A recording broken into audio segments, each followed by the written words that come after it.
My channel. ನಾನು ನಿಮ್ಮ ಮೇಘ್ನಾ. ಇವತ್ತು ನಾನು ಒಂದು ಹೊಸದು ಮಿಷಿನ್ನ ತೋರಿಸ್ತಾ ಇದ್ದೀನಿ.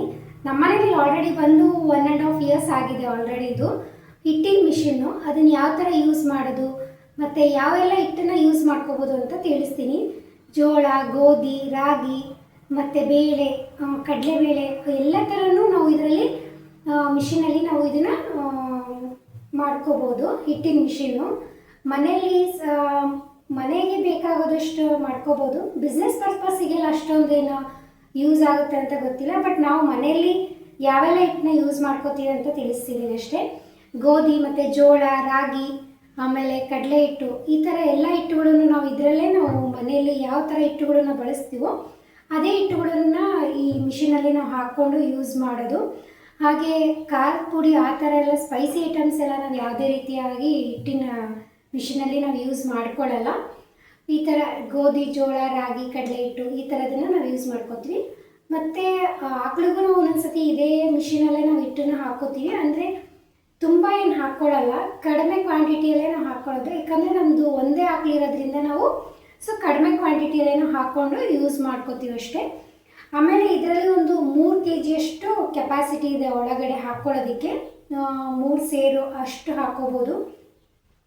ಯಾವುದೇ ರೀತಿಯ ಓವರ್ಲೋಡೆಡ್ ಮಾಡಬಾರ್ದು. ಅಂದರೆ ಈಗ ಒಂದು ಸಲ ಹಾಕಿದ ತಕ್ಷಣ 3 kg ಒಂದು ಸ್ವಲ್ಪ ಹೊತ್ತು ಬಿಡಬೇಕು, ಒಂದು 1/2 hour ಆ ಥರ ಅಷ್ಟು ಬಿಟ್ಟು ಮತ್ತೆ ನೆಕ್ಸ್ಟ್ ಯೂಸ್ ಮಾಡ್ಕೋಬೇಕು.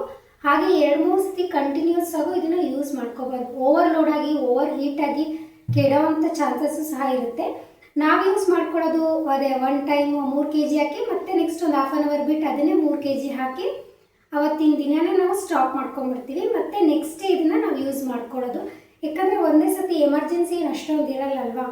ಹಾಗಾಗಿ ಒಂದು 3 kg ಅಷ್ಟು ಹಾಕಿ ಇನ್ನೊಂದು ಸ್ವಲ್ಪ ಉಳಿದಿತ್ತು ಅಂದರೆ ಹಾಕ್ಕೊಂಡಿರ್ತೀವಿ. ಹಂಗೆ ಯಾವುದೇ ರೀತಿ 2-3 ಸಲ ಹಿಟ್ಟನ್ನು ಯಾವುದೇ ರೀತಿಯಾಗಿ ನಾವು ಯೂಸ್ ಮಾಡಲ್ಲ. ಒನ್ ಡೇ ಅದಕ್ಕೆ ರೆಸ್ಟ್ ಬಿಟ್ಬಿಟ್ಟು ನೆಕ್ಸ್ಟ್ ಡೇ ಮತ್ತೆ ಅದನ್ನು ನಾವು ಯೂಸ್ ಮಾಡ್ಕೋತೀವಿ. ಆಲ್ರೆಡಿ ನಾವು ಯೂಸ್ ಮಾಡೋಕ್ಕೆ ಸ್ಟಾರ್ಟ್ ಮಾಡಿ 1.5 year ಆಯಿತು. ಯಾವುದೇ ರೀತಿ ಕಂಪ್ಲೇಂಟ್ಸ್ ಯಾವ ಥರನೂ ಏನೂ ಇಲ್ಲ. ಇದು ತುಂಬ ಚೆನ್ನಾಗಿ ಬಂದಿದೆ. ಅಂದರೆ ನಾವು ಮನೆಯಲ್ಲಿ ಯಾವುದನ್ನು ಯೂಸ್ ಮಾಡ್ಕೋತೀವಿ ಅಂತ ನಿಮಗೆ ಈ ವಿಡಿಯೋದಲ್ಲಿ ತಿಳಿಸಿರೋದಷ್ಟೇ. ಮತ್ತು ಇದನ್ನು ಹಾಕಿದ ತಕ್ಷಣ ನಾವು ಹಿಟ್ಟನ್ನು ಒಂದು ಸೌಂಡ್ ಬರುತ್ತೆ. ಅದು ಹಿಟ್ಟಿನ ಮಿಷಿನಲ್ಲಿ ಯಾವ ಥರ ಸೌಂಡ್ ಬರುತ್ತೆ, ಮತ್ತು ಆಟೋಮೆಟಿಕ್ ಏನು ಆಫ್ ಮಾಡಲ್ಲ. ಲಾಸ್ಟಿಗೆ ಒಂದು ಖಾಲಿ ಆದ ತಕ್ಷಣ ಲಾಸ್ಟಿಗೆ ಒಂದು ಸೌಂಡ್ ಬರುತ್ತೆ. ಅದು ಆದ ತಕ್ಷಣ ನಾವು ಬಂದದನ್ನು ಆಫ್ ಮಾಡಬೇಕು. ಒಂದು ಯಾವುದೇ ರೀತಿ ಆಟೋಮೆಟಿಕ್ ಏನು ಆಫ್ ಆಗಲ್ಲ, ಅದು ಸೌಂಡ್ ಕೊಡುತ್ತೆ. ಹಿಟ್ಟೆಲ್ಲ ಮಿಷಿನ್ ಎಲ್ಲ ಆದ ತಕ್ಷಣ, ಜೋಳ, ಗೋಧಿ ಎಲ್ಲ ಆದ ತಕ್ಷಣ ಒಂದು ಸೌಂಡ್ ಕೊಡುತ್ತೆ. ನಾವು ಅದನ್ನು ಬಂದ ತಕ್ಷಣ ನಾವು ಅದನ್ನು ಆಫ್ ಮಾಡ್ಕೋತೀವಿ. ಆಮೇಲೆ ಎಲ್ಲ ಹಿಟ್ಟನ್ನೆಲ್ಲ ಅಂದರೆ ಕಂಟಿನ್ಯೂಸ್ 2-3 ದಿವಸನೇ ಇಟ್ಕೊಂಡ್ಬಿಟ್ಟಿರ್ತೀವಿ. 15 days ಒನ್ಸ್ ಎಲ್ಲ ರೀತಿ ಹಿಟ್ಟುಗಳನ್ನು ಹಾಕೋತೀವಿ. ಡೇ ಬೈ ಡೇ ಆ ಥರ, ಇಲ್ಲ ಮಂತ್ಲಿ ಒಂದ್ಸರಿನಾದರೂ ಡೇ ಬೈ ಡೇ ಎಲ್ಲ ಥರ ಹಿಟ್ಟುಗಳನ್ನು ಹಾಕ್ಕೊಂಡ್ಬಿಟ್ಟು ಮತ್ತು ಇದನ್ನೆಲ್ಲ ಕ್ಲೀನ್ ಮಾಡಿಕೊಂಡು ಮತ್ತು ಇದು ಯಾವ ಪೊಸಿಷನಲ್ಲಿರುತ್ತೋ ಅದನ್ನೇ ಎಲ್ಲ ಪ್ಯಾಕ್ ಮಾಡಿ ಇಟ್ಬಿಡ್ತೀವಿ. ಮತ್ತು ಎಲ್ಲ ಅದೇ ಥರದ ಕ್ಲೀನ್ ಮಾಡದೆ ಇಟ್ಬಿಟ್ರೆ ಒಳಗಡೆ ಎಲ್ಲ ನುಸಿ ಹಿಟ್ಟೆಲ್ಲ ಇರುತ್ತಲ್ಲ, ನುಸಿ ಎಲ್ಲ ಥರ ಸ್ಟಾರ್ಟ್ ಆಗಿಬಿಡುತ್ತೆ. ಹಾಗಾಗಿ ನಾವೇನು ಮಾಡ್ತೀವಿ, ಹಾಕಿದ ತಕ್ಷಣವೇ ಎಲ್ಲ ಕ್ಲೀನ್ ಮಾಡಿ ಮತ್ತು ಇದು ನೀಟಾಗಿ ಒರೆಸ್ಬಿಟ್ಟು, ನೀರಲ್ಲಿ ಯಾವುದೇ ರೀತಿ ಒರೆಸಲ್ಲ, ಬಟ್ಟೆ ಎಲ್ಲ ಥರ ವಾಶ್ ಮಾಡಿಕೊಂಡು ಒರೆಸ್ಕೊಂಡ್ಬಿಟ್ಟು ಮತ್ತು ಇದನ್ನು ಪ್ಯಾಕ್ ಮಾಡಿ ಒಂದು ಕಡೆ ಇಟ್ಟಿರ್ತೀವಿ. ಬಟ್ ಇದನ್ನು ಓಪನ್ ಹಾಲಲ್ಲಾಗಲಿ ಓಪನ್ ರೂಮಲ್ಲಾಗಲಿ ಇದನ್ನು ಯೂಸ್ ಮಾಡೋಕ್ಕಾಗಲ್ಲ. ಇದಕ್ಕೆ ಆದಂಥ ಒಂದು ಸಪ್ರೇಟ್ ರೂಮ್ಸ್ ಇಲ್ಲಾಂದರೆ ಯಾವುದಾದ್ರೂ ಹೊರಗಡೆ ಯೂಸ್ ಮಾಡ್ಕೋಬೇಕು. ಯಾಕಂದರೆ ಇದು ಹಿಟ್ಟು ಹಾಕಿದ ತಕ್ಷಣ ಎಲ್ಲ ಸ್ವಲ್ಪ ಡಸ್ಟ್ ಥರ ಬೀಳುತ್ತೆ ಅಷ್ಟೇ. ಡಸ್ಟ್ ಅಂದರೆ ಧೂಳಂದರೆ ಔಟ್ಸೈಡ್ ಧೂಳಲ್ಲ, ಇದು ಹಿಟ್ಟಿಂದ ಬರುತ್ತಲ್ಲ ಅದೇ ಥರ ಒಂದು ಸ್ವಲ್ಪ ಬರುತ್ತಷ್ಟೇ. ತುಂಬ ಏನು ಆ ಥರ ಏನು ಹೆವಿ ಏನಾಗಲ್ಲ, ಸ್ವಲ್ಪ ಬರುತ್ತಷ್ಟೇ. ಅದು ಅವಾಗವಾಗಲಿ ಕ್ಲೀನ್ ಮಾಡ್ಕೊಂಡ್ರೆ ಯಾವುದೇ ರೀತಿ ತೊಂದರೆ ಏನಾಗಲ್ಲ, ಯೂಸ್ ಮಾಡ್ಕೋಬೋದು ಅಂತ ಏನಿದೆ ಆಗಲ್ಲ. ಬಟ್ ಅದಕ್ಕೆ ಕ್ಲೀನಾಗಿ ಹಾಕಿದ ತಕ್ಷಣ ಕ್ಲೀನ್ ಮಾಡ್ಕೋಬೇಕಾಗತ್ತೆ. ಔಟ್ಸೈಡ್ ಸ್ವಲ್ಪ ಆ ಕಡೆ ಈ ಕಡೆ ಎಲ್ಲ ಬಿದ್ದಿರುತ್ತಲ್ವ, ಅಲ್ಲಿ ಇಲ್ಲಿ ಅಂತ ಅದನ್ನೆಲ್ಲ ಕ್ಲೀನ್ ಮಾಡ್ಕೋಬೇಕು. ಬಟ್ ಇದಕ್ಕೆ ಸಪ್ರೇಟ್ ಆದಂಥ ಒಂದು ಕಡೆ ಜಾಗ ಇತ್ತು ಅಂದರೆ ಯಾವುದೇ ರೀತಿ ಏನಾಗಲ್ಲ. ಅಂದರೆ ಈ ಥರ ಶೆಡ್ಡು ಔಟ್ಸೈಡ್ ಯಾವುದೇ ರೀತಿ ಇದ್ದರೆ ತೊಂದರೆ ಯಾವುದು ಆಗಲ್ಲ. ಹೊರಗಡೆ ಇಟ್ಟರು ನಾವು ಅದನ್ನು ಕ್ಲೀನ್ ಮಾಡ್ಕೊಳೋ ಇತ್ತು ಅಂದರೆ ಓಪನ್ ಹಾಲಲ್ಲಿ ಬೇಕಾದರೂ ನಾವು ಇದನ್ನು ಯೂಸ್ ಮಾಡ್ಕೋಬೋದು. ನಾವೆಲ್ಲಿ ಯೂಸ್ ಮಾಡ್ತಿದ್ವಿ ಅಂದರೆ ನಮ್ಮದು ವಾಶ್ರೂಮ್ ಇದೆ, ಅದನ್ನು ಯಾರೇ ಯೂಸ್ ಮಾಡಲ್ಲ. ಹಾಗಾಗಿ ನಾವು ಇದನ್ನು ಇಲ್ಲೇ ಇಟ್ಟಿರ್ತೀವಿ. ಯಾಕಂದರೆ ಡಸ್ಟ್ ಬಿದ್ದರೂ ಅವಾಗೇ ವಾಶ್ ಮಾಡ್ಕೋಬೋದು ಅಷ್ಟೇ. ಮತ್ತೆ ಒಂದ್ಸರಿ ಎಲ್ಲನೂ ಹಾಕ್ಕೊಂಡ್ಬಿಟ್ಟು ಹಂಗೆ ವಾಶ್ ಮಾಡ್ಕೊಂಡ್ಬಿಟ್ಟಿರ್ತೀವಿ ಅಷ್ಟೇ ನಾವು. ಪದೇ ಏನು ಕಸ ಹೊಡೆಯೋದು ಆ ಥರ ಏನಿರಲ್ಲ. ಯಾಕಂದರೆ ನಾವು ಯೂಸ್ ಮಾಡ್ತಿರೋದೇ ವಾಶ್ರೂಮಲ್ಲಿ. ಹಾಗಾಗಿ ನಾವು ಇದನ್ನು ಇಲ್ಲೇ ಇಟ್ಬಿಟ್ಟಿರ್ತೀವಿ. ಹಾಗಾಗಿ ನಾವು ಮಂತ್ಲಿ ಒಂದ್ಸರಿ ಇದನ್ನು ಕ್ಲೀನ್ ಮಾಡ್ಕೊಂಡ್ಬಿಟ್ಟಿರ್ತೀವಿ. ಎಲ್ಲ ಥರ ಇಟ್ಟಾಕಿದ ತಕ್ಷಣ ಮಾತ್ರ ಇದನ್ನು ಮಾತ್ರ ಕಂಪಲ್ಸರಿಯಾಗಿ ಇದನ್ನು ಕ್ಲೀನ್ ಮಾಡಿ ಪ್ಯಾಕ್ ಮಾಡಿರ್ತೀವಿ. ಇದು ನೆಕ್ಸ್ಟ್ ಟೈಮ್ ಇತ್ತು ಅಂದರೆ ಕ್ಲೀನ್ ಮಾಡ್ಕೋತೀವಿ, ಇಲ್ಲಾಂದರೆ ನೆಕ್ಸ್ಟ್ ಫ್ರೀ ಇದ್ದಾಗ ಇದನ್ನು ಕ್ಲೀನ್ ಮಾಡ್ಕೊಂಡಿರ್ತೀವಿ. ಬಟ್ ಇದನ್ನು ಮಾತ್ರ ಯಾವಾಗಲೂ ನೀಟ್ ಆ್ಯಂಡ್ ಕ್ಲೀನಾಗಿ ಇಟ್ಕೊಂಡಿರ್ತೀವಿ. ಬರೀ ಇದನ್ನು ಯಾವ ಥರ ಯೂಸ್ ಮಾಡ್ಕೊಳ್ಳೋದು, ಹಾಗೆ ಸಿಂಪಲ್ ಇದೆ, ಇದು ತುಂಬ ಏನು ಕಷ್ಟಕರವಾಗಿರೋದಿಲ್ಲ, ಯಾವ್ದು ಬೇಕಾದರೂ ಇದನ್ನು ಯೂಸ್ ಮಾಡ್ಕೋಬೋದು. ಬನ್ನಿ ಇದರಲ್ಲಿ ಯಾವ್ಯಾವ ಥರ ಇದೆ ಅಂತ ತೋರಿಸ್ತೀನಿ, ಇದರಲ್ಲಿ ಏನೇನಿದೆ ಫೀಚರ್ಸ್, ಯಾವ ಥರ ಇದನ್ನು ಯೂಸ್ ಮಾಡ್ಕೊಳ್ಳೋದು ಅಂತ ತೋರಿಸ್ತೀನಿ. ತುಂಬ ಸಿಂಪಲ್ಲಾಗಿ ಇದನ್ನು ಯೂಸ್ ಮಾಡ್ಕೋಬೋದು.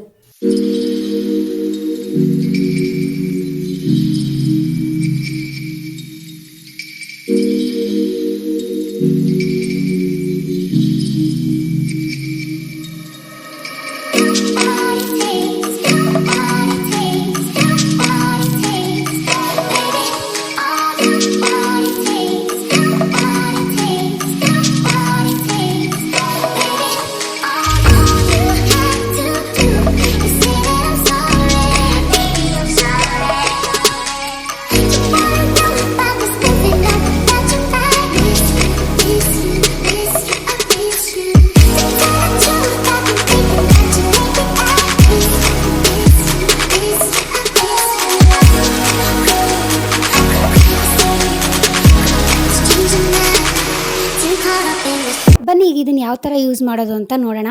ಸೊ ಇದನ್ನು ಓಪನ್ ಮಾಡ್ಕೊಂಡು ಬಿಟ್ಟರೆ ಇದರಲ್ಲೇ ಹಿಟ್ಟೆಲ್ಲ ಬರೋದು. ಸೊ ಅಲ್ಲಿ ಬ್ಲ್ಯಾಕ್ ಕಲರ್ ಒಂದು ಸ್ವಿಚ್ ಬೋರ್ಡ್ ಥರ ಇದೆ, ಅದು ಯಾವಾಗಲೂ 1 and 2 ಅಂತ ಇರುತ್ತೆ.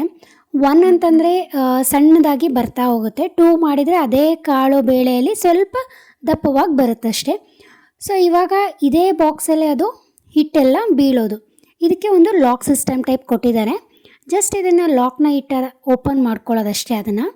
ಅದರೊಳಗೆ ಎಲ್ಲ ಥರ ಇಟ್ಟು ಕಲೆಕ್ಟ್ ಆಗಿರುತ್ತೆ. ನಾವು ಅದನ್ನು ಒಂದು ಇದರಲ್ಲಿ ಎಲ್ಲ ಶಿಫ್ಟ್ ಮಾಡ್ಕೊಳ್ಳೋ ಹಿಟ್ಟನ್ನೆಲ್ಲ ತೆಗೆದುಕೊಳ್ಳೋದಷ್ಟೇ. ಸೊ ಮತ್ತೆ ಎಲ್ಲ ಥರ ಹಿಟ್ಟು ಹಾಕ್ಕೊಂಡ್ಮೇಲೆ ಅದನ್ನು ಮತ್ತೆ ಕ್ಲೀನ್ ಮಾಡ್ಕೊಂಡ್ಬಿಟ್ಟು ವಾಶ್ ಮಾಡಿ ಸೇಮ್ ಅದೇ ಪೊಸಿಷನಲ್ಲೇ ಲಾಕ್ ಮಾಡಿಕೊಂಡು ಇಟ್ಟರೆ ಆಯಿತು, ಮುಗೀತು ಅಷ್ಟೇ. ಸೊ ಇದನ್ನು ಲಾಕ್ನ ಕರೆಕ್ಟಾಗಿ ಹಾಕ್ಕೋಬೇಕು. ಸೊ ಕರೆಕ್ಟಾಗಿ ಹಾಕ್ಕೊಂಡಿಲ್ಲ, ಅದರ ರಬ್ಬರ್ ಟೈಪ್ ಇರುತ್ತೆ, ಅದೊಂದು ಸ್ವಲ್ಪ ಕರೆಕ್ಟಾಗಿ ಕೂರಿಸ್ಕೊಂಡು ಲಾಕ್ನ ಹಾಕ್ಕೋಬೇಕು. ಇಲ್ಲಾಂದರೆ ಅದು ಫಿಟ್ಟಿಂಗಲ್ಲಿ ಕರೆಕ್ಟಾಗಿ ಅದರ ಜಾಗಕ್ಕೆ ಕೂತ್ಕೊಳ್ಳಲ್ಲ. ಈ ಥರ ಅದಕ್ಕೆ ಒಂದು ಲಾಕ್ ಥರ ಕೊಟ್ಟಿದ್ದಾರೆ ಅಲ್ಲಿ ಕೂರುವಾಗ. ಸೊ ಅದು ಕರೆಕ್ಟಾಗಿ ಪೊಸಿಷನಲ್ಲಿ ಕೂರಬೇಕು ಅಂದರೆ ನಾವು ಲಾಕ್ನ ಕರೆಕ್ಟಾಗಿ ಹಾಕ್ಕೊಂಡಿರಬೇಕು. ಸೊ ಮೇಲೆ ಬ್ಲೇಡ್ಸ್ಗಳು ಕೊಟ್ಟಿರ್ತಾರೆ, ಅದರಲ್ಲಿ ನಿಮಗೆ ಯಾವ ಥರ ಹಿಟ್ಟು ಬೀಳಬೇಕು ಅಂದರೆ ಸಣ್ಣಕ್ಕೆ ದಪ್ಪ, ಯಾವ ಥರ ಬೇಳೆ 2 ಕಾಳು ಬೇಳೆ ಅಷ್ಟು ಬೀಳಬೇಕು ಅಂದರೆ ನಾವು ಅದನ್ನು ಬ್ಲೇಡ್ನ ಚೇಂಜ್ ಮಾಡ್ಕೋಬೇಕು. ಇದಕ್ಕೆ ಒಂದು 6 ಥರ ಬ್ಲೇಡ್ ಕೊಟ್ಟಿರ್ತಾರೆ. ಸೊ ಇದನ್ನು ಯಾವಾಗಲೂ ಕ್ಲೋಸಾಗೇ ಇರಬೇಕು. ಓಪನಲ್ಲಿ ಇತ್ತು ಅಂದರೆ ಇಟ್ಟು ರನ್ನಿಂಗಲ್ಲಿ ಇತ್ತು ಅಂದರೆ ಸ್ಟಾಪ್ ಆಗಿಬಿಡುತ್ತೆ ಅದು. ಸೊ ಕ್ಲೋಸಲ್ಲಿ ಕರೆಕ್ಟಾಗಿ ಕ್ಲೋಸ್ ಆಗಿತ್ತು ಅಂದರೆ ಇಟ್ಟು ಮಿಷಿನ್ ಯಾವಾಗಲೂ ರನ್ನಲ್ಲಿರುತ್ತೆ. ಸೊ ಈ ಸ್ವಿಚ್ ಬೋರ್ಡ್ ಕೊಟ್ಟಿರ್ತಾರೆ, ಇದನ್ನು ಅದಕ್ಕೆ ಸ್ವಿಚ್ ಹಾಕಿ ಹಾಕ್ಕೋಬೇಕಷ್ಟೇ ಸಿಂಪಲ್ಲಾಗಿ. ಇದಕ್ಕೊಂದು 6 ಥರ ಬ್ಲೇಡ್ಗಳನ್ನು ಕೊಟ್ಟಿದ್ದಾರೆ. ಅಂದರೆ ಹಿಟ್ಟು ಸಣ್ಣಕ್ಕಾಗೋಷ್ಟು, ಆಮೇಲೆ ಹಿಟ್ಟು ಸ್ವಲ್ಪ ಮುದ್ದೆಗೆ ಬೇಕಿತ್ತು ಅಂದರೆ ತುಂಬ ಗಂಟಾಗುತ್ತೆ ಅಂದರೆ ಸ್ವಲ್ಪ ಹಿಟ್ಟು ಸ್ವಲ್ಪ ಇದು ಬರುತ್ತೆ. ಹಾಗೆ ಇನ್ನೊಂದು ನಾವು ಇದರಲ್ಲಿ 3 ಬ್ಲೇಡ್ ಯೂಸ್ ಮಾಡಿರ್ತೀವಿ ಅಷ್ಟೇ. ಸ್ವಲ್ಪ ಆಕಳಿಗೆ ಹಾಕಬೇಕು ಅಂತಂದರೆ ಸ್ವಲ್ಪ ದಪ್ಪ ಥರ ಹೋಲ್ ಇರೋದನ್ನು ಯೂಸ್ ಮಾಡ್ಕೋತೀವಿ. ಒಂದು ಜೋಳ ಹಿಟ್ಟಿಗೆ, ಕಡಲೆಬೇಳೆ ಹಿಟ್ಟಿಗೆ ಎಲ್ಲ ಥರ ಸಣ್ಣಕ್ಕೆ ಬರೋ ಅಂಥದ್ದು ಒಂದು ಇಟ್ಕೋತೀವಿ. ಮುದ್ದೆಗೆ ಹಾಕೋಬೇಕು ಅಂದರೆ ಬ್ಲೇಡ್ನ ಚೇಂಜ್ ಮಾಡ್ಕೊಂಡಿರ್ತೀವಿ. ಈ ಬ್ಲೇಡ್ ಯೂಸ್ ಮಾಡೋದು ನಾವು ಆಕಳಿಗೆ ಯೂಸ್ ಮಾಡ್ಕೊಂಡಿರ್ತೀವಿ, ಸ್ವಲ್ಪ ದಪ್ಪ ಥರ ಬೀಳಲಿ ಅಂತ ಅಷ್ಟೇ. 6 ಬ್ಲೇಡ್ ಕೊಟ್ಟಿದ್ದಾರೆ, ನೀವು ಯಾವ್ದರ ಬ್ಲೇಡ್ನ ಯೂಸ್ ಮಾಡ್ಕೋಬೋದು. ತುಂಬ ಸಣ್ಣಕ್ಕೆ ಬೀಳುತ್ತೆ. ಹಾಗೆ ಸ್ವಲ್ಪ ಅದರಲ್ಲೇ ಮೀಡಿಯಮ್ ಸೈಜ್ ಆಗಿರೋಂಥ ಬ್ಲೇಡ್ಸ್ನ ಕೊಟ್ಟಿದ್ದಾರೆ. ನೀವು ಹಾಕಿ ನೋಡ್ತಾ ಹೋದರೆ ನಿಮಗೆ ಗೊತ್ತಾಗುತ್ತೆ ತಂದರೆ ಮಿಷಿನ್ನ. ಇದಕ್ಕೆ ಕ್ಲೀನಿಂಗ್ ಮಾಡೋ ಸಹ ಬ್ರಷ್ ಸಹ ಕೊಟ್ಟಿದ್ದಾರೆ. ಸೊ ಆಲ್ರೆಡಿ ಇದು ಯೂಸ್ ಆಗಿ ಹಾಳಾಗಿಬಿಟ್ಟಿದೆ. ನೆಕ್ಸ್ಟ್ ಯಾವುದಾದ್ರು ಪ್ಲಾಸ್ಟಿಕ್ ಶಾಪಲ್ಲಿ ಹೋದಾಗ ಇದನ್ನೊಂದು ಬ್ರಷ್ನ ತೊಗೋಬೇಕು. ಅಂದರೆ ಒಳಗಡೆ ಎಲ್ಲ ಕ್ಲೀನ್ ಮಾಡ್ಕೊಳ್ಳೋಕ್ಕೆ, ಅದನ್ನು ಪೌಡರ್ ಟೈಪ್ ಇಟ್ಟಿತ್ತು ಅಂದರೆ ಸೊ ಕ್ಲೀನ್ ಮಾಡ್ಕೊಳ್ಳೋಕ್ಕೆ ಅದನ್ನು ಬ್ರಷಸ್ನ ಕೊಟ್ಟಿದ್ದಾರೆ. ಆ ಹೋಲ್ ಇದೆ ಅಲ್ವಾ, ಅದರಲ್ಲೇ ನಾವೆಲ್ಲ ಹಿಟ್ಟನ್ನು ಹಾಕ್ಕೊಳ್ಳೋದು, ಜೋಳ ಗೋಧಿ ಎಲ್ಲ ಹಾಕ್ಕೊಂಡ್ರೆ ಒಂದು 3 kg ಅಷ್ಟು ಹಿಡಿಯುತ್ತೆ ಅದಕ್ಕೆ ಕೆಪಾಸಿಟಿ. ಇವಾಗ ನಾನು ಕಡಲೆ ಹಿಟ್ಟನ್ನು ಹಾಕ್ಕೊಳ್ಳೋದಕ್ಕೆ ಕಡಲೆಬೇಳೆನ ಹಾಕ್ಕೊಂಡಿದ್ದೀನಿ. ಸೊ ಸ್ವಿಚ್ ಆನ್ ಮಾಡಿಕೊಂಡು ಇವಾಗ ಸೌಂಡ್ ಕೇಳಿಸ್ಕೊಳ್ಳೋದು ಯಾವ ಥರ ಸೌಂಡ್ ಬರುತ್ತೆ ಅಂತ.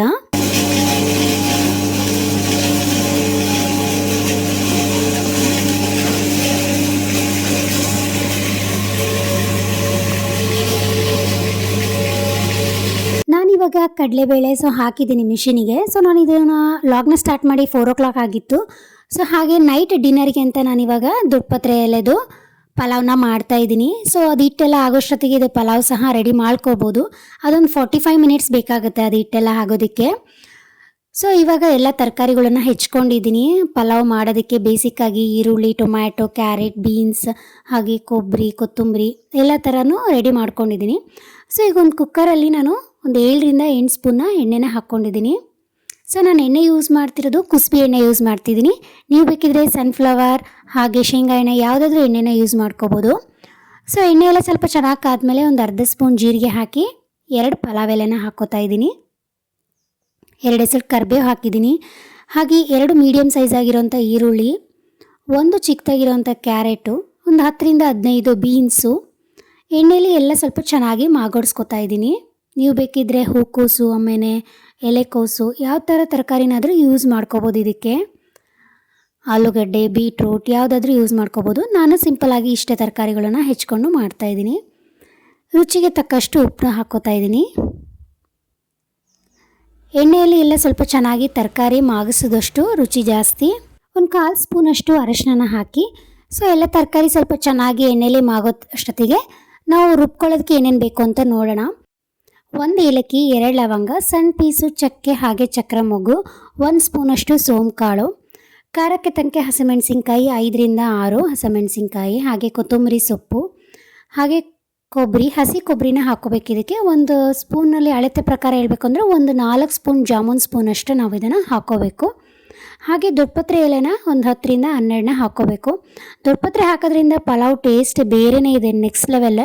ಒಂಥರ ಈ ವೆದರಿಗೆ, ಚಳಿಗಾಲ ವೆದರಿಗೆ ತುಂಬಾ ಒಳ್ಳೆಯದು ಅಂತಲೇ ಹೇಳ್ಕೊಬೋದು. ಇದು ಪಲಾವು ತುಂಬಾ ಟೇಸ್ಟ್ ಇರುತ್ತೆ ದೊಡ್ಡಪತ್ರೆನ ಯೂಸ್ ಮಾಡೋದ್ರಿಂದ, ಹಾಗೆ ಒಳ್ಳೆಯದು ಸಹ. ಹಾಗೆ ತರಿಯಾಗಿ ರುಬ್ಕೋಬೇಕು ಇದನ್ನು. ಸೊ ಹಾಗಾಗಿ ಒಂದು 2 ಸ್ಪೂನಷ್ಟು ನೀರನ್ನ ಹಾಕ್ಕೋತಾ ಇದ್ದೀನಿ. ತುಂಬ ಪೇಸ್ಟ್ ಥರ ರುಬ್ಕೊಂಡ್ರೆ ಅಷ್ಟು ಟೇಸ್ಟ್ ಆಗಿರಲ್ಲ. ಸೊ ತರಿಯಾಗಿ ರುಬ್ಕೊಂಡು ಅದನ್ನು ಒಗ್ಗರಣೆಗೆ ಮಿಕ್ಸ್ ಮಾಡ್ಕೊತಾ ಇದ್ದೀನಿ. ಎಣ್ಣೆಯಲ್ಲಿ ಸ್ವಲ್ಪ ಚೆನ್ನಾಗಿ ಮಾಗಿಸ್ಕೋಬೇಕು ಅದನ್ನು. ಒಂದು ಅರ್ಧ ಬಟ್ಲದಷ್ಟು ನಾವು ಹಸಿ ಬಟಾಣಿನ ಹಾಕ್ಕೋತಾ ಇದ್ದೀನಿ. ನೆನೆಸಿರೋ ಬಟಾಣಿನ ಸಹ ಇದಕ್ಕೆ ಯೂಸ್ ಮಾಡ್ಕೋಬೋದು. ಈಗ ಸೀಸನ್ ವೈಸ್ ಆಗಿರೋದ್ರಿಂದ ಹಸಿ ಬಟಾಣಿನ ಹಾಕ್ಕೋತಾ ಇದ್ದೀನಿ. ಹಾಗೆ ಮೀಡಿಯಮ್ ಸೈಜ್ ಆಗಿರೋದು 2 ಟೊಮ್ಯಾಟೊ. ಎಣ್ಣೆಯಲ್ಲಿ ಎಲ್ಲ ಸ್ವಲ್ಪ ಚೆನ್ನಾಗಿ ಮಾಗಿಸ್ಕೊಂಡಿದ್ಮೇಲೆ ಇವಾಗ ನಾನು ಅಕ್ಕಿನ ಹಾಕ್ಕೋತಾ ಇದ್ದೀನಿ. ಅಕ್ಕಿಯಲ್ಲಿ 1 ಕಪ್ಪಷ್ಟು ನಾನು ಬಾಸುಮತಿ ರೈಸು ಮತ್ತು 1 ಕಪ್ಪಷ್ಟು ಜೀರಾ ರೈಸ್ನ ಯೂಸ್ ಮಾಡ್ಕೋತಾ ಇದ್ದೀನಿ. 1 ಅವರ್ನ ಸಹ ನೆನೆಸಿದ್ದೆ ನಾನು ಇದನ್ನು ಅಕ್ಕಿನ. ಸೊ ಈಗ ಎಲ್ಲನೂ ಚೆನ್ನಾಗಿ ಒಗ್ಗರಣೆ ಒಂದು ಥರ ಎಲ್ಲ ಕಡೆ ಚೆನ್ನಾಗಿ ಕಲಿಸ್ಕೊಂಡ್ಬಿಟ್ಟು ನಾನು ಇದಕ್ಕೆ 1 ಕಪ್ಪಿಗೆ 2 ಕಪ್ಪಷ್ಟು ನೀರನ್ನ ಹಾಕ್ಕೋತಾ ಇದ್ದೀನಿ. 2 ಕಪ್ಪಿಗೆ 4 ಕಪ್ಪಷ್ಟು ನೀರನ್ನ ಹಾಕ್ಕೊತಾ ಇದ್ದೀನಿ. ಹಾಗೆ 1 ಸ್ಪೂನಷ್ಟು ಬಿರಿಯಾನಿ ಮಸಾಲ ಪೌಡರ್ನ ಹಾಕ್ಕೋತಾ ಇದ್ದೀನಿ. ಟೇಸ್ಟ್ ಚೆನ್ನಾಗಿರುತ್ತೆ ಅಂತ ಆಪ್ಷನಲ್ ಇದ್ದರೆ ಹಾಕ್ಕೊಳ್ಳಿ, ಇಲ್ಲದ್ರೆ ನಡೆಯುತ್ತೆ. ಸೊ ಎಲ್ಲ ಕಡೆ ಚೆನ್ನಾಗಿ ಕಲಿಸ್ಕೊಂಡ್ಮೇಲೆ ರುಚಿಗೆ ತಕ್ಕಷ್ಟು ಇನ್ನೊಂದು ಸ್ವಲ್ಪ ಉಪ್ಪನ್ನ ಹಾಕ್ಕೋತಾ ಇದ್ದೀನಿ. ಟೇಸ್ಟ್ ನೋಡಿಕೊಂಡು ಉಪ್ಪನ್ನ ಹಾಕಿ, ಉಪ್ಪು ಖಾರ ಸೊ ಒಂದ್ಸಲ ಲಾಸ್ಟಿಗೆ ಒಂದ್ಸಲ ನೋಡಿ. ಹಾಗೆ ಇದಕ್ಕೆ ದೊಡ್ಡಪತ್ರೆ ಯೂಸ್ ಮಾಡಿರೋದ್ರಿಂದ ನೀವು ಕಂಪಲ್ಸರಿಯಾಗಿ 1 ಸ್ಪೂನಷ್ಟು ತುಪ್ಪನ ಹಾಕಿದರೆ ತುಂಬಾ ಟೇಸ್ಟಿಯಾಗಿರುತ್ತೆ. ಇದೊಂಥರ ತುಪ್ಪನೇ ಇದ್ದರೆ ಚೆನ್ನಾಗಿ ಅನಿಸುತ್ತೆ ಇದಕ್ಕೆ ಒಂಥರ. ಸೊ ಹಾಗಾಗಿ 1 ಸ್ಪೂನಷ್ಟು ತುಪ್ಪನ ಹಾಕ್ಕೊಳ್ಳಿ. ಈಗ ಲಿಡ್ನ ಕ್ಲೋಸ್ ಮಾಡಿಬಿಟ್ಟಿದ್ದನ್ನು ಒಂದು 2 ವಿಷಲ್ ಕೂಗಿಸಿದ್ರೆ ದೊಡ್ಡಪತ್ರೆ ಪಲಾವ್ ರೆಡಿ ಆಗುತ್ತೆ. ತುಂಬ ಟೇಸ್ಟಿಯಾಗಿರುತ್ತೆ. ಈ ಚಳಿಗಾಲ ವೆದರಿಗಂತೂ ಇದು ಒಳ್ಳೆ ರೆಸಿಪಿ ಅಂತಲೇ ಹೇಳ್ಬೋದು. ಹಾಗೆ ಇದು 2 ವಿಷಲ್ ಕೂಗೋಷ್ಟೊತ್ತಿಗೆ ಮನೇಲಿ ರೇಷನ್ಸ್ ಎಲ್ಲ ಖಾಲಿ ಆಗಿಬಿಟ್ಟಿತ್ತು. ಸೊ ಹಾಗಾಗಿ ತಂದಿರಿದ್ರು, ಅದನ್ನೆಲ್ಲ ಶಿಫ್ಟ್ ಮಾಡ್ಕೋತಾ ಇದ್ದೀನಿ ನಾನು. ಏನೇನು ಬೇಕಿತ್ತು. ಸೊ ಡ್ರೈ ಫ್ರೂಟ್ಸ್ ಖಾಲಿಯಾಗಿತ್ತು, ಹಾಗೆ ಕೇಕ್ ಮಾಡೋದಕ್ಕೆ ಅಂತ ಬೇಕಿಂಗ್ ಪೌಡರ್, ಹಾಗೆ dry fruits, tutti Frooti, walnut ಯಾವುದೇ ಖಾಲಿಯಾಗಿತ್ತು. ಸೊ ಎಲ್ಲನೂ ನಾನು ಇವಾಗ ಶಿಫ್ಟ್ ಮಾಡ್ಕೋತಾ ಇದ್ದೀನಿ. ಅದರ ಜಾಗಕ್ಕೆ ಎಲ್ಲನೂ ಸೇರಿಸ್ಕೋತಾ ಇದ್ದೀನಿ ಆ ವಿಷಲ್ ಕೂಗೋಷ್ಟೊತ್ತಿಗೆ. ಆಲ್ಮೋಸ್ಟ್ ನಾನು 90% ತಂದ ತಕ್ಷಣ ಆಲ್ಮೋಸ್ಟ್ ನಾನು ಶಿಫ್ಟ್ ಮಾಡ್ಕೊಂಡು ಬಿಟ್ಟಿರ್ತೀನಿ. ತುಂಬ ರೇರು ಬಿಟ್ಟು ಆಮೇಲೆ ಶಿಫ್ಟ್ ಮಾಡ್ಕೊಳ್ಳೋಣ, ಎಲ್ಲ ಜಾಗಕ್ಕೆ ಇಟ್ಕೊಳ್ಳೋಣ ಅಂತ ತುಂಬ ರೇರ್. 90% ಆಲ್ಮೋಸ್ಟ್ ನಾನು ಅವಾಗೇ ಎಲ್ಲ ಜಾಗಕ್ಕೆ ಸೇರಿಸ್ಕೊಂಡು ಬಿಟ್ಟಿರ್ತೀನಿ. ಬಿಟ್ವಿ ಅಂದರೆ ಅದೇನೋ ಒಂಥರ ಸೋಂಬೇರಿತನ ಬಂದುಬಿಡುತ್ತೆ. ನಾಳೆ ಬೆಳಗ್ಗೆ ಅನ್ನೋಷ್ಟೊತ್ತಿಗೆ ಒಂದೊಂದ್ಸತಿ ನನ್ನ ಮಧ್ಯಾಹ್ನ ಆಗಿಬಿಡುತ್ತೆ ಎಲ್ಲ ಸಾಮಾನು ಜೋಡಿಸ್ಕೊಳ್ಳೋಷ್ಟೊತ್ತಿಗೆ. ಸೊ ಹಾಗಾಗಿ ನಾನು ತಂದ ತಕ್ಷಣ ಆಲ್ಮೋಸ್ಟ್ ಎಲ್ಲ ಸಾಮಾನುಗಳನ್ನ ಅವಾಗೇ ಎಲ್ಲ ಅದ್ರ ಜಾಗಕ್ಕೆ ಶಿಫ್ಟ್ ಮಾಡ್ಕೊಂಡು ಬಿಟ್ಟಿರ್ತೀನಿ. ಸೊ ಹಾಗೆ ಈ ವಿಡಿಯೋದಲ್ಲಿ ಯಾಕೆ ಇದನ್ನು ರೇಷನಿಂದ ಯಾವ ಥರ ಯಾಕೆ ನಾನು ಇದನ್ನು ವಿಡಿಯೋದಲ್ಲಿ ಆ್ಯಡ್ ಮಾಡಿದ್ದೀನಿ ಅಂದರೆ, ನಾವು ಯೂಸ್ ಮಾಡೋದೊಂದು ಬೆಲ್ಲದ ಪ್ರಾಡಕ್ಟ್ನ ಯಾವುದು ಅಂತ ತೋರಿಸೋಣ ಅಂತ ಇದನ್ನ ಲಾಗಲ್ಲಿ ತೋರಿಸಿದೆ ಅಷ್ಟೇ. ನಾವು ಟೀಗೆಲ್ಲ ಬೆಲ್ಲನ ಯೂಸ್ ಮಾಡ್ತೀವಲ್ಲ, ಸೊ ಆರ್ಗ್ಯಾನಿಕ್ ಬೆಲ್ಲನ ಯೂಸ್ ಮಾಡ್ತೀವಿ. ಒಂದೊಂದು ಆರ್ಗ್ಯಾನಿಕ್ ಬೆಲ್ಲದಲ್ಲಿ ಟೀ ಮಾಡುವಾಗ ಟೀ ಎಲ್ಲ ಒಡೆದ್ಬಿಡುತ್ತೆ. ಸೊ ಹಾಲು ಹಾಕಿರೋದ್ರಿಂದ ಇದು ನಾವು ಯೂಸ್ ಮಾಡ್ತಿರೋದು ಪಿಸ್ತಾ ಬೆಲ್ಲ ಅಂತ ಯೂಸ್ ಮಾಡ್ತಿದ್ದೀವಿ. 1 kg ಬೆಲ್ಲ ಯೂಸ್ ಮಾಡ್ತಿರೋದು. ಇದು ಪೌಡರ್ ಟೈಪ್ ಹಾಕಿದರೆ ಅಷ್ಟು ಟೇಸ್ಟಿಯಾಗಿರಲ್ಲ ಅಂತ ನಾವೇನು ಮಾಡ್ತಾಯಿದ್ದೀವಿ, ಇದು ಅಚ್ಚು ಬೆಲ್ಲ ಅಂತ 1 kg ಇದು ಅಚ್ಚು ಬೆಲ್ಲ ಬರುತ್ತೆ. ಸೊ ಅದು ಹಾಕೋದ್ರಿಂದ ಯಾವುದೇ ರೀತಿ ನೀವು ಟೀ ಮಾಡಿದಾಗ ಒಡೆಯಲ್ಲ. ಸೊ ಹಾಗಾಗಿ ನಾನು ಈ ಲಾಗಲ್ಲಿ ಇದನ್ನು ತೋರಿಸ್ತಿರೋದಷ್ಟೇ. ಹಾಲು ಹಾಕಿಯಲ್ಲೇ ಕುದಿಸಿದ್ರೂ ಸಹ ಇದು ಹಾಲು ಯಾವುದೇ ರೀತಿ ಒಡೆಯಲ್ಲ ಇದು ಟೀ ಮಾಡುವಾಗ. ಹಣ್ಣುಗಳು ಸಹ ಖಾಲಿ ಆಗಿಬಿಟ್ಟಿದ್ದು, ಯಾವುದೇ ರೀತಿ ಹಣ್ಣು ಇರಲಿಲ್ಲ. ಸೊ ಹಾಗಾಗಿ ಬಾಳೆಹಣ್ಣು ತೊಗೊಂಡು ಬಂದಿದ್ದರು. ಹಾಗೆ ತರಕಾರಿಗಳೆಲ್ಲ ನಿನ್ನೆನೇ ತಂದಿದ್ದರಿಂದ ಒಂದೆರಡು ತರಕಾರಿಗಳು ಬಿಟ್ಟಿದ್ದರು. ಸೊ ಬೆಂಡೆಕಾಯಿ ಮತ್ತು ಹಸಿ ಬಟಾಣಿ. ಸೊ ಹಾಗಾಗಿ ಅದನ್ನು ಸಹ ತರಿಸ್ಕೊಂಡಿದ್ದೆ, ಬೇಕಿತ್ತು ರೆಸಿಪಿ ಮಾಡ್ಕೊಳ್ಳೋದಕ್ಕೆ ಮನೆಯಲ್ಲಿ. ಹಾಗೆ ನೋಡಿ ಇವಾಗ ರೆಡಿಯಾಗಿದೆ, ಅದು 2 ವಿಷಲ್ ಆಗಿದೆನಂತ ಎಲ್ಲ ರೇಷನ್ನ ಜೋಡಿಸ್ಕೊಳ್ಳೋಷ್ಟೊತ್ತಿಗೆ. ಸೊ ದೊಡ್ಡಪತ್ರೆ ಪಲಾವ್ ಅಂತೂ ತುಂಬಾ ಟೇಸ್ಟಿಯಾಗಿದೆ. ಈ ಚಳಿಗಾಲದಲ್ಲಿ ಇದೊಂಥರ ಬೆಸ್ಟ್ ರೆಸಿಪಿ ಅಂತಲೇ ಹೇಳಿದೆ. ಅದೊಂಥರ ಹಾಕಿರೋದ್ರಿಂದ ಬೇರೆ ಥರ ಫ್ಲೇವರೇ ಕೊಡ್ತಾಯಿತ್ತು. ತುಂಬ ರುಚಿಯಾಗಿದೆ. ಒಂಥರ ಕಹಿ ಟೈಪ್ ಆ ಥರ ಬರುತ್ತೆ ತಿನ್ನುವಾಗ ಅಂತಲೇ ಇಲ್ಲ, ಒಂಥರ ಬೇರೆ ಥರ ರುಚಿ ಕೊಟ್ಟಿದೆ. ತುಂಬ ಟೇಸ್ಟಿಯಾಗಿದೆ. ನೀವು ಒಂದ್ಸಲ ಮನೇಲಿ ಟ್ರೈ ಮಾಡಿ ನೋಡಿ, ದೊಡ್ಡಪತ್ರೆ ಎಲೆ ಸಿಕ್ತು ಅಂದರೆ ತುಂಬ ರುಚಿಯಾಗಿರುತ್ತೆ. ಸೊ ಇವಾಗ ಕಡಲೆಬೇಳೆ ಆವಾಗಲೇ ಹಾಕಿರೋದ್ರಿಂದ ಮಿಷಿನಿಂದ ಅದು ಆಲ್ರೆಡಿ ಆಗಿ ಇದೆ. ಸೊ ನಾನು ಆಗಲೇ ಅದನ್ನು ಡೋರ್ ಓಪನ್ ಮಾಡ್ಕೊಂಡಿದ್ದೆ, ಅದೆಲ್ಲ ಕೂಲ್ ಆಗಲಿ ಅಂತ. ಏಕೆಂದರೆ ಬಿಸಿ ಇತ್ತು ಅಂದರೆ ಇಟ್ಟು ಜರಡಿ ಹಿಡಿಯುವಾಗ ಅದೆಲ್ಲ ಬೀಳಲ್ಲ ಅಲ್ವಾ. ಸೊ ಸ್ವಲ್ಪ ಕೂಲ್ ಆದಮೇಲೆ ನಾವು ಅದನ್ನು ಜರಡಿ ಹಿಡ್ಕೋಬೇಕು. ಸೊ ಹಾಗಾಗಿ ಅದನ್ನು ಓಪನ್ ಮಾಡಿಕೊಂಡು ಬಿಟ್ಟು ಬಂದಿದ್ದೆ. ಸೊ ಇವಾಗೆಲ್ಲ ಅದು ತಗೊಳ್ತಾ ಇದ್ದೀನಿ ಎಲ್ಲನೂ ಹಿಟ್ಟನ್ನ. ಆಲ್ರೆಡಿ ಅದು ಕೂಲ್ ಆಗಿದೆ. ನಾವು ಯಾವಾಗಲೇ ಹಿಟ್ಟನ್ನು ಜರಡಿ ಹಿಡಿಬೇಕು ಅಂದರೆ ಅದು ಸ್ವಲ್ಪ ಕೂಲ್ ಆದಮೇಲೆ ಜರಡಿ ಹಿಡ್ಕೊಂಡ್ರೆ ಅದೆಲ್ಲ ಹಿಟ್ಟೆಲ್ಲ ಬೀಳುತ್ತೆ. ಒಂದು ಸಿಂಪಲ್ ಟಿಪ್ಸ್ ಹೇಳ್ತೀನಿ, ಯಾವ ಥರ ಇದನ್ನು ಜರಡಿನ ಹಿಡ್ಕೊಳ್ಳೋದು ತುಂಬ ಈಸಿಯಾಗಿ ಅಂತ. ನಾನು ಯಾವಾಗಲೂ ಅಷ್ಟೇ ಒಂದೇ ಸಲ ಎಲ್ಲ ಹಿಟ್ಟನ್ನು ಜರಡಿಯಾಗಿ ಇಟ್ಕೊಂಡು ಬಿಟ್ಟಿರ್ತೀನಿ. ನಾವು ಯೂಸ್ ಮಾಡುವಾಗ ಪದೇ ಪದೇ ಯಾವುದೇ ರೀತಿ ಜರಡಿ ಇಟ್ಕೊಳ್ಳಲ್ಲ. ಗೋಧಿ, ಜೋಳ, ರಾಗಿ, ಕಡಲೆಬೇಳೆ ಹಿಟ್ಟು ಯಾವುದೇ ಆಗಲಿ, ಸೊ ಎಲ್ಲನೂ ಒಂದೇ ಸರಿ ನಾನು ಜರಡಿ ಇಟ್ಬಿಟ್ಟು ಕವರಿಗಾಗಲಿ ಬಾಕ್ಸಿಗಾಗಲಿ ತೆಗೆದಿಟ್ಕೊಂಡು ಬಿಟ್ಟಿರ್ತೀನಿ. ಸೊ ನಾನೇನು ಮಾಡ್ತೀನಿ, ಜರಡಿ ಇಡುವಾಗ ತುಂಬ ಇರುತ್ತಲ್ವ, ಸೊ ನಿಧಾನಕ್ಕೆ ಅನಿಸುತ್ತೆ ಅಂತ ಇದೊಂದು ಸಲ ಸಿಂಪಲ್ ಟಿಪ್ ಅಂತಲೇ ಹೇಳ್ಬೋದು. ಸೊ ಒಂದು ಬೌಲ್ ಅಥವಾ ಒಂದು ಕಪ್ ತೊಗೊಂಡ್ಬಿಟ್ಟು ನಾನು ಜರಡಿ ಮೇಲೆ ಫುಲ್ ಕ್ಲೋಸ್ ಮಾಡಿಕೊಂಡು ಈ ಥರ ಆ ಕಡೆ ಈ ಕಡೆ ಎಲ್ಲ ಶೇಕ್ ಮಾಡ್ತೀನಿ. ಸೊ ಬೇಗ ಈಸಿಯಾಗಿ ಬೀಳುತ್ತೆ. ಒಂದೇ ಥರ ಈಗ ಮಾಮೂಲು ನಾವು ಜರಡಿ ಇಡುವಾಗ ತುಂಬ ಸ್ಲೋ ಅನಿಸುತ್ತೆ. ಈ ಥರ ಬೌಲ್ ಅಥವಾ ಕಪ್ಪಲ್ಲಿ ನಾವು ಜರಡಿ ಇಟ್ಕೊಂಡ್ರೆ ಬೇಗನೆ ಆಗಿಬಿಡುತ್ತೆ. ನಾವು ಅಷ್ಟೊಂದು ಹಿಡಿದ್ವಿ ಅಂತಲೇ ಅನಿಸಲ್ಲ. ಒಂದು ತುಂಬ ಇಟ್ಟು ಅಂದರೆ ಒಂದು 5 kg 3 kg ಇಟ್ಟಂದರೆ ಏನಿಲ್ಲ ಅಂದರೆ ಒಂದು 20 ಮಿನಿಟ್ಸಲ್ಲಿ ಎಲ್ಲನೂ ಆಗಿಬಿಡುತ್ತೆ. ಇದನ್ನು ನಾನು ಟೈಮ್ ತೊಗೊಂಡಿದ್ದು ಒಂದು 5 to 10 ಮಿನಿಟ್ಸ್ ಅಷ್ಟೇ ನಾನು ತೊಗೊಂಡಿದ್ದು. ಸೊ ಎಲ್ಲ ಊಟ ಆದಮೇಲೆ ಎಲ್ಲ ಕ್ಲೀನ್ ಮಾಡಿಕೊಂಡು ಇದನ್ನೊಂದು 5-10 ಮಿನಿಟ್ಸಲ್ಲಿ ಇದನ್ನೆಲ್ಲನೂ ನಾನು ಬೇಗನೆ ಮಾಡಿ ಮುಗಿಸ್ಕೊಂಡ್ಬಿಟ್ಟೆ ಎಲ್ಲನೂ ಕ್ಲೀನಾಗಿ. ಹಾಗಾಗಿ ಇದನ್ನು ನಿಮ್ಮ ಜೊತೆ ಶೇರ್ ಮಾಡ್ಕೊತಿದ್ದೀನಿ ಅಷ್ಟೇ. ಈ ಮಿಷಿನ್ನ ಯಾವುದೇ ರೀತಿಯಾಗಿ ಓವರ್ಲೋಡಾಗಿ ನಾವು ಮಾಡ್ಕೋಬಾರ್ದು. ಒನ್ ಡೇ ಹಾಕಿದ ತಕ್ಷಣ ನೆಕ್ಸ್ಟ್ ಡೇ ಯೂಸ್ ಮಾಡ್ಕೋಬೋದು. ಸೊ ನಾವು ಯಾವ ಥರ ಮಿಷಿನ್ನ ಯೂಸ್ ಮಾಡ್ಕೋತೀವೋ ಅಷ್ಟು ವರ್ಷ ಕಾಲ ಅವು ಮಿಷಿನ್ನು ನಮ್ಮ ಜೊತೆ ಇರುತ್ತೆ. ಯಾವುದೇ ರೀತಿ ಇದು ಕಂಪ್ಲೇಂಟ್ಸ್ ಯಾವುದೇ ರೀತಿ ಬರೋಲ್ಲ. ನಾವು ಯಾವ ಥರ ಅದನ್ನು ಮೇಂಟೈನ್ ಮಾಡ್ತೀವಿ ಅನ್ನೋದ್ರ ಮೇಲೆ ಮಿಷಿನು ಸಹ ಡಿಪೆಂಡ್ ಆಗುತ್ತೆ. ಓವರ್ಲೋಡ್ ಹಾಕಬಾರ್ದು, ಕ್ಲೀನಾಗಿ ನೀಟ್ನೆಸ್ಸಾಗಿ ಇದನ್ನು ಕ್ಲೀನ್ ಮಾಡಿಕೊಂಡು ಇಟ್ಕೋಬೇಕು. ಹಾಗಾಗಿ ಮಿಷಿನ್ನು ಸಹ ಚೆನ್ನಾಗಿ ಬರುತ್ತೆ, ಕಂಪ್ಲೇಂಟ್ಸ್ ಯಾವುದೇ ರೀತಿ ಬರೋದಿಲ್ಲ. ಮನೆ ಪರ್ಪಸ್ಸಿಗಾಗಿ ಇದನ್ನು ಆರಾಮ್ಸೆ ಯೂಸ್ ಮಾಡ್ಕೋಬೋದು. ಈ ಥರ ಹಿಟ್ಟಿನ ಮಿಷಿನು ಔಟ್ಸೈಡ್ ಹೋಗಿ ಹಾಕ್ಕೊಳ್ಳೋದಿರಲ್ಲ. ಆರಾಮ್ ಮನೆಯಲ್ಲೇ ಎಮರ್ಜೆನ್ಸಿ ಇದ್ದಾಗ ಎನಿ ಟೈಮ್ ಸಹ ನಾವು ಇದನ್ನು ಹಿಟ್ಟನ್ನ ಹಾಕ್ಕೋಬೋದು. ಒಂದೊಂದು ಸಾರಿ ನಾನು ಬೆಳಗ್ಗೆನೂ ಸಹ ಹಿಟ್ಟನ್ನ ಹಾಕ್ಕೊಂಡ್ಬಿಟ್ಟು ಸೊ ಜೋಳದ ರೊಟ್ಟಿ ಮಾಡಿದ್ದು ಸಿಚುವೇಶನು ಸಹ ಇದೆ. ಮನೆಯಲ್ಲೇ ಮಿಷಿನ್ ಇರೋದ್ರಿಂದ ಯಾವುದೇ ರೀತಿ ಹೋಗಿ ಹಾಕಿಸ್ಕೊಂಬರ್ಬೇಕು ಅನ್ನೋದೇನಿಲ್ಲ. ಯಾವಾಗ ಬೇಕಾದರೂ ನಾವು ಅದನ್ನು ಯೂಸ್ ಮಾಡ್ಕೊಳ್ಳೋದಕ್ಕೆ ಇದೊಂಥರ ಮಿಷಿನು ನಮಗೆ ತುಂಬಾ ಅನುಕೂಲ ಆಗಿದೆ. ಸೊ ಹಾಗಾಗಿ ನಿಮ್ಮ ಜೊತೆ ಇದನ್ನೇ ಶೇರ್ ಮಾಡಿಕೊಂಡೆ. ನಿಮಗೂ ಇಷ್ಟ ಆದರೆ ತೊಗೋತೀರಾ ಅಂತ. ನಾವು ಇದನ್ನು ಆನ್ಲೈನಲ್ಲಿ ಏನು ಬೈ ಮಾಡಿರಲಿಲ್ಲ, ಶಾಪಲ್ಲಿ ತೊಗೊಂಡಿದ್ದು. ಸೊ ನಿಮಗೇನಾದರೂ ಇಷ್ಟ ಆಯಿತು ಅಂದರೆ ಆನ್ಲೈನಲ್ಲಿ ನೋಡಿ ಬೇಕಾದರೆ ಅದನ್ನು ಲಿಂಕ್ನ ಶೇರ್ ಮಾಡಿರ್ತೀನಿ. ನಿಮಗೆ ಅನುಕೂಲ ಆದರೆ ನೋಡಿ ತರಿಸ್ಕೊತೀರಾ ಅಂತ ಈ ವಿಡಿಯೋದಲ್ಲೇ ನಾನು ಇದನ್ನು ಹಾಕಿರೋದಷ್ಟೇ.